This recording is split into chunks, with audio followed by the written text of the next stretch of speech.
Assalamualaikum warahmatullahi wabarakatuh. Bertemu lagi dengan Pak Nasrul. Dalam video sebelumnya dijelaskan mengenai biaya-biaya yang ada di perusahaan manufaktur, mulai dari biaya komersial atau biaya non produksi maupun biaya produksi.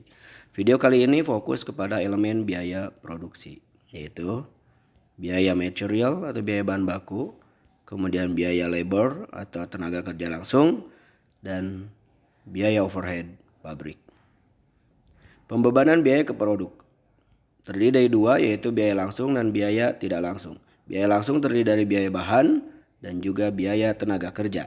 Sedangkan biaya tidak langsung terdiri dari biaya overhead pabrik. Di video sebelumnya sudah dijelaskan biaya overhead pabrik terdiri dari tiga, yaitu biaya bahan penolong, biaya tenaga kerja tidak langsung, dan BOP lainnya. Biaya-biaya tersebut kemudian dibebankan ke produk. Dengan cara seperti ini, biaya bahan akan menjadi BBB, biaya bahan baku, biaya tenaga kerja menjadi BTK, biaya tenaga kerja, dan BOP dialokasikan menjadi BOP. Maka di produk ini nanti ada tiga unsur biaya, yaitu BBB, BTK, dan BOP. Kemudian kita lihat, sebelum mengetahui biayanya, arus biayanya, kita lihat dulu arus fisiknya.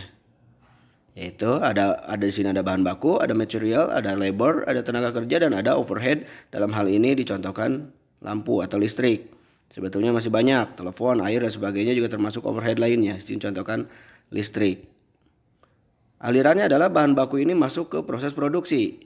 Kemudian tenaga kerja juga akan dibebankan ke proses produksi, dan BOP dimasukkan ke proses produksi. Kenapa dimasukkan ke proses produksi? Agar ketiga biaya yang ada di sini, BBB, BTK, dan BOP ini menjadi unsur dari HPP, harga pokok produksi. Maka dia akan dikeluarkan dari BBB, dikeluarkan dari BTK, dan dikeluarkan dari overhead. Maka dia menjadi BDP, biaya barang dalam proses, untuk nanti penyusun harga pokok produksi. Nah, kemudian setelah jadi, maka dia akan pindah ke gudang barang jadi atau merchandise inventory yang kita kenal di perusahaan dagang.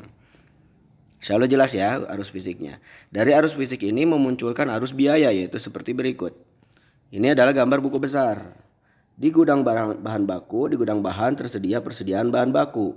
Kemudian untuk tenaga kerjanya adalah gaji dan upah akunnya. Dan overhead lain adalah biaya overhead yang dibebankan.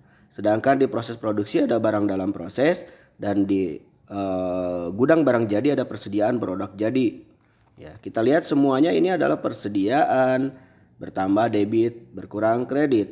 Barang dalam proses ini adalah biaya, maka bertambah debit, berkurang kredit. Gaji dan upah juga beban, maka dia bertambah debit, berkurang kredit. Biaya overhead pabrik ini biaya juga debit, bertambahnya berkurang kredit. Dan persediaan produk jadi sama, bertambah debit, berkurang kredit. Jadi semua 5 buku besar ini bila bertambah akan debit, berkurang akan kredit.